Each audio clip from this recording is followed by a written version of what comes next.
Beta analytic ஆய்வகம் மாதிரியின் காலம் எந்த ஆண்டைச் சேர்ந்தது என்று முடிவு செய்தது? ஏ. கியுபி 1155. பி. கியுமு 1155. சி. கியுமு 3200. டி. கியுபி 2019. சரியான பதில் பி. கியுமு 1155. 3. தூத்துக்குடி மாவட்டம் சிவகலையில் கண்டெடுக்கப்பட்ட நெல் மணிகளை அமெரிக்காவின் பீட்டா அனலிட்டிக் ஆய்வகம் ஆய்வு செய்து அதன் காலம் கிமு 1155 என்று உறுதி செய்தது. இது தமிழ்நாட்டின் இரும்பு காலம் மற்றும் பொருணை ஆற்றங்கரை நாகரிகத்தின் தொன்மையை நிரூபித்தது. எந்த விலங்குகளின் கொழுப்பு துப்பாக்கி தோட்டாக்களை பூசுவதற்கு பயன்படுத்தப்பட்டதாக நம்பப்பட்டது?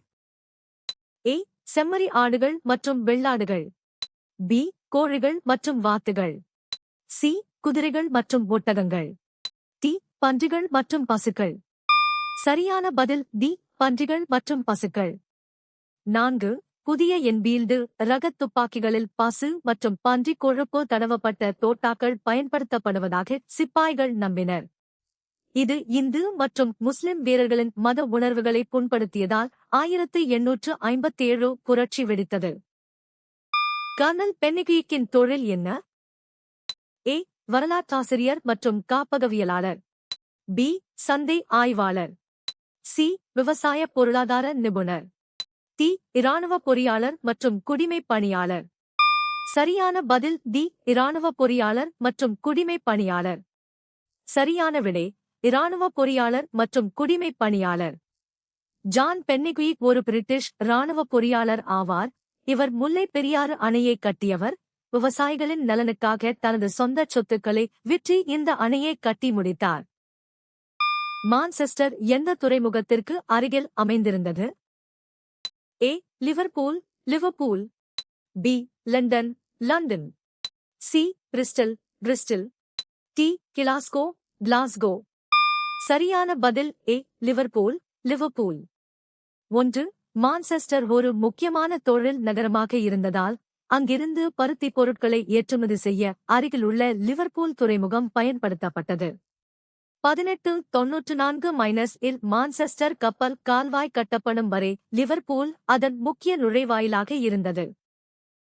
காமகுரா ஷோகுனேட் ஆட்சியின் கீழ் ஜப்பானியர்களால் வெற்றிகரமாக விரட்டியடிக்கப்பட்ட குழு எது? ஏ. மங்கோலியர்கள் மாங்கோல்ஸ். பி. ஐரோப்பியர்கள் யூரோப்பியன்ஸ். சி. சீனர்கள் சைனீஸ். டி. கொரியர்கள் கோரியன்ஸ். சரியான பதில் ஏ. மங்கோலியர்கள் மாங்கோல்ஸ். சரியான விடை ஏ. குப்லாய் கான் தலைமையிலான மங்கோலியர்களின் 2 பெரிய படையெடுப்புகளை 1274 மற்றும் 1281 காமகுரா ஷோகுனேட் வெற்றிகரமாக முறியடித்தது.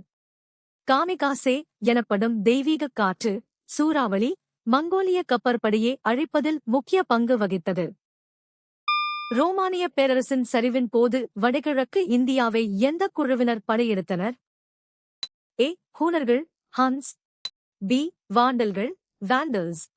சி. பிராங்குகள் பிராங்க்ஸ். டி. கோத்கள் கோத்ஸ். சரியான பதில் ஏ. ஹூனர்கள் ஹன்ஸ். சரியான விடை ஏ. சோகஸ்மேலி மத்திய ஆசியாவைச் சேர்ந்த நாடோடி பழங்குடியினரான ஹூனர்கள் குப்த பேரரசின் வீழ்ச்சிக்கு முக்கிய காரணமாக இருந்தனர். இவர்கள் ரோமானிய பேரரசு மற்றும் இந்திய பேரரசுகள் மீது ஒரே காலகட்டத்தில் தாக்குதல் நடத்தினர். அக்காலத்தில் தட்சசீலம் எதற்காக அறியப்பட்டது? ஏ. ஒரு பெரிய வர்த்தக மையம். பி. ஒரு பிரபலமான மருத்துவ பல்கலைக்கழகம். சி. ஒரு இராணுவ பயிற்சி பள்ளி. டி. கலை வளர்ச்சி மையம். சரியான பதில் பி. ஒரு பிரபலமான மருத்துவ பல்கலைக்கழகம். சரியான விடை பி. சோகஸ்மேலி தட்சசீலம் பண்டைய இந்தியாவின் மிகச்சிறந்த கல்வி மையமாக திகழ்ந்தது. குறிப்பாக இது மருத்துவ கல்வி மற்றும் ஆயுர்வேதத்திற்கு உலக புகழ் பெற்றது. வழங்கப்பட்ட உரையின் பின்னணியில் கொடையொலி நற்கொடையாளர் என்பதற்கு சமமான சொல் எது? ஏ. கொடையாளி philanthropist. பி. துறவி hermit. சி. ஹதீஸ் ஹதீத். டி. விளக்குபவர் எக்ஸ்பவுண்டர். சரியான பதில் ஏ. கொடையாளி philanthropist. 1. கொடையொலி மற்றும் நற்கொடையாளர் ஆகிய சொற்கள் பிறருக்கு வாரி வழங்கும் குணம் கொண்டவர்களை குறிக்கின்றன. இது ஆங்கிலத்தில் philanthropist என்ற சொல்லுக்கு இணையான பொருளைத் தருகிறது. 2.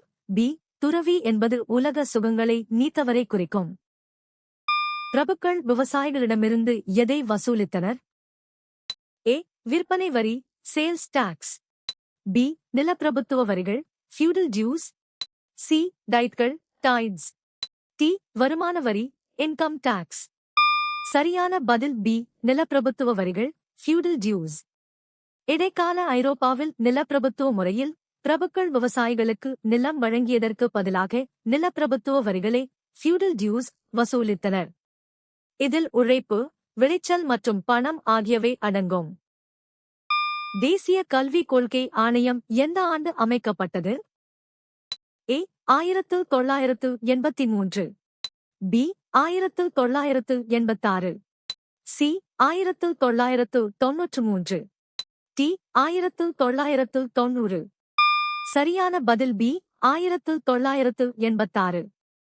இந்தியாவில் அனைவருக்கும் தரமான கல்வியை வழங்க 1986ஆம் ஆண்டு ராஜீவ் காந்தி பிரதமராக இருந்தபோது தேசிய கல்விக் கொள்கை உருவாக்கப்பட்டது.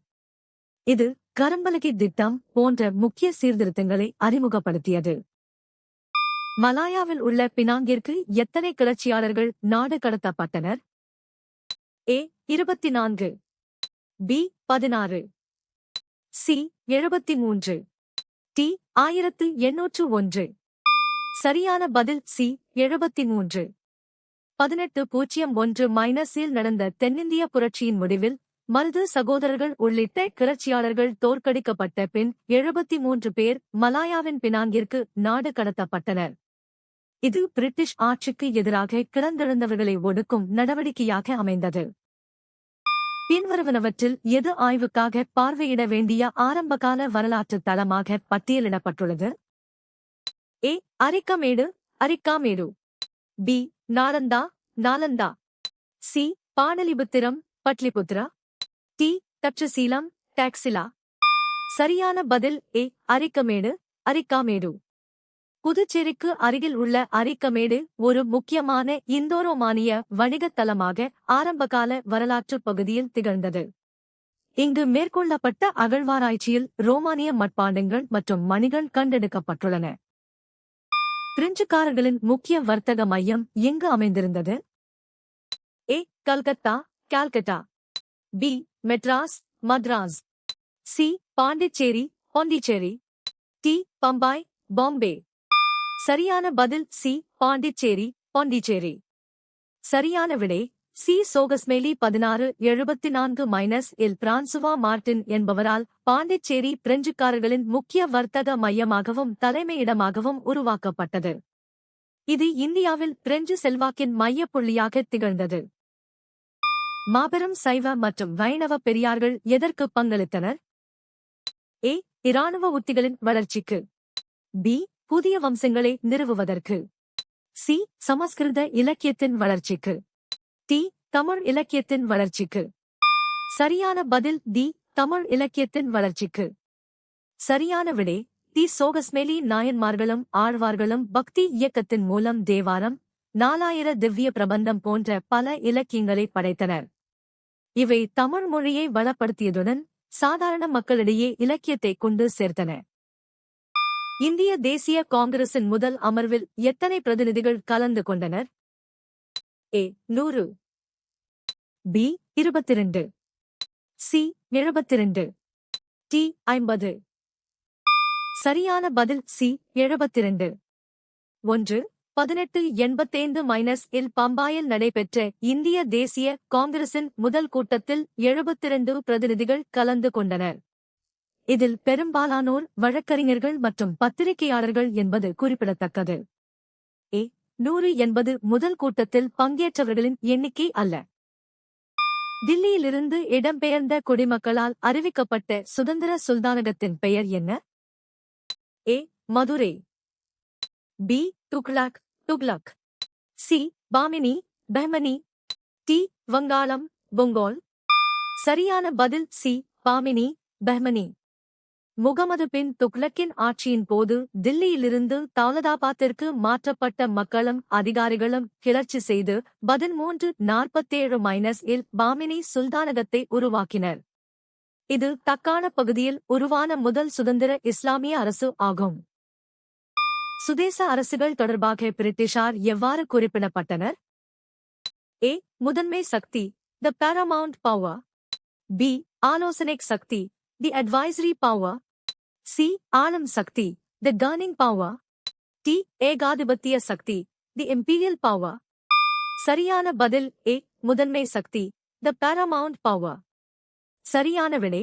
பிரிட்டிஷ் அரசு இந்திய சுதேச அரசுகளை தனது கட்டுப்பாட்டில் வைத்திருந்ததால் முதன்மை சக்தி paramount power என்று அழைக்கப்பட்டது. இதன் மூலம் சுதேச அரசுகளின் வெளியுறவுக் கொள்கை மற்றும் வாரிசுரிமை விவகாரங்களில் பிரிட்டிஷார் தலையிட்டனர். அலெக்சாண்டரின் ராஜ்யம் எந்த 2 வரலாற்று பேரரசுகளை இணைப்பதில் வெற்றி பெற்றது? A. பாரசீகம் மற்றும் இந்தியா. B. கார்தேஜ் மற்றும் ஸ்பெயின். C. கிரீஸ் மற்றும் அனடோலியா. T. எகிப்து மற்றும் மத்திய கிழக்கு. சரியான பதில் D. எகிப்து மற்றும் மத்திய கிழக்கு. சரியான விடை. தி சோகஸ்மேலி அலெக்சாண்டர் தனது படையெடுப்பின் போது எகிப்தை கைப்பற்றி அங்கு அலெக்சாண்ட்ரியா நகரத்தை நிறுவினார், மேலும் மத்திய கிழக்கின் பெரும் பகுதிகளை தனது கட்டுப்பாட்டில் கொண்டு வந்தார். நீங்கள் எத்தனை சரியாக பதிலளித்தீர்கள்?